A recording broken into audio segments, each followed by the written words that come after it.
इस मुद्दे को लेकर के जिस तरह से एक शांतिपूर्ण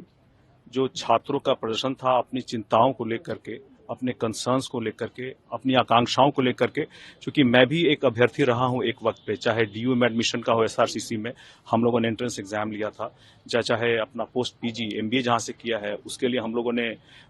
एग्जाम लिया था जीमेट का, टॉफल का, और इसके बाद अलग अलग जो परीक्षाएं हम लोगों ने ली है अपने जब थर्ड ईयर में थे, चाहे कैट का एग्जाम हो, चाहे एक्सएलआरआई का एग्जाम हो, तो हम लोग को पता है कि इसमें कितनी तैयारी लगती है, कितना कठिन होता है। उनके एस्पिरेशंस को हम लोग भी समझ सकते हैं। एक शांतिपूर्ण तरीका था उनका ये बताने के लिए कि भाई हमारी जो चिंताएं हैं उसको सरकार सुने और उसको संजीदता से समाधान करे। ये भी मानना होगा कि सरकार का भी दायित्व होता है और सरकार की अलग अलग बीपीसी का खास करके आयोग का ये दायित्व है कि अलग अलग जो परीक्षाएं होती हैं इस प्रणाली को कैसे बेहतर किया जाए, ये सरकार का दायित्व है, उनकी जिम्मेदारी है, जिसको बीपीएससी को करना चाहिए। ऐसी कोई भी परीक्षा की प्रणाली को बेहतर करने के जो भी उपाय होते हैं वो करना चाहिए।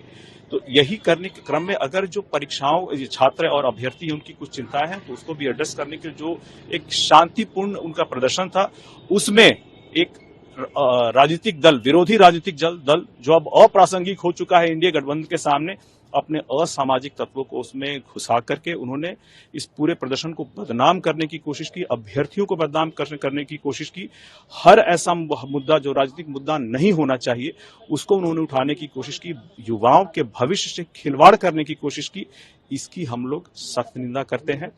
किसी भी दल को, खास करके अभ्यर्थियों को और युवाओं के भविष्य को लेकर के कोई भी मुद्दा जो होता है उसको राजनीतिक हथियार नहीं बनाना चाहिए और इस बारे में उनको सोचना चाहिए कि इस तरह की अगर चीजों को उठा करके अगर राजनीतिक मुद्दा बनाएंगे तो आगे आने वाले जो अलग अलग परीक्षाएं होंगी उस पर उसका प्रतिकूल प्रभाव पड़ेगा। सरकार का इसमें उनका स्वागत होना चाहिए, उनको भी नई परीक्षा की प्रणालियां लाना चाहिए,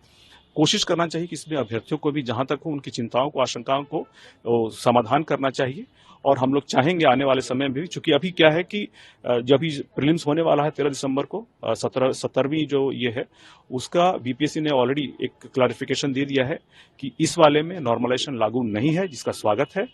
तो आप कह रहे हैं कि आरजेडी और इसका स्वागत है। प्रोवोक करके पॉलिटिकल कॉन्स्पिरेसी आपको लग रही है? बिल्कुल, ये पॉलिटिकल ये कॉन्स्पिरेसी है राजद की तरफ से। इन्होंने कोशिश की है इस शांतिपूर्ण जो उनकी उम्मीद थी, चिंताएं थी, उसको उन्होंने एक गलत तरीके से भड़का करके कोशिश की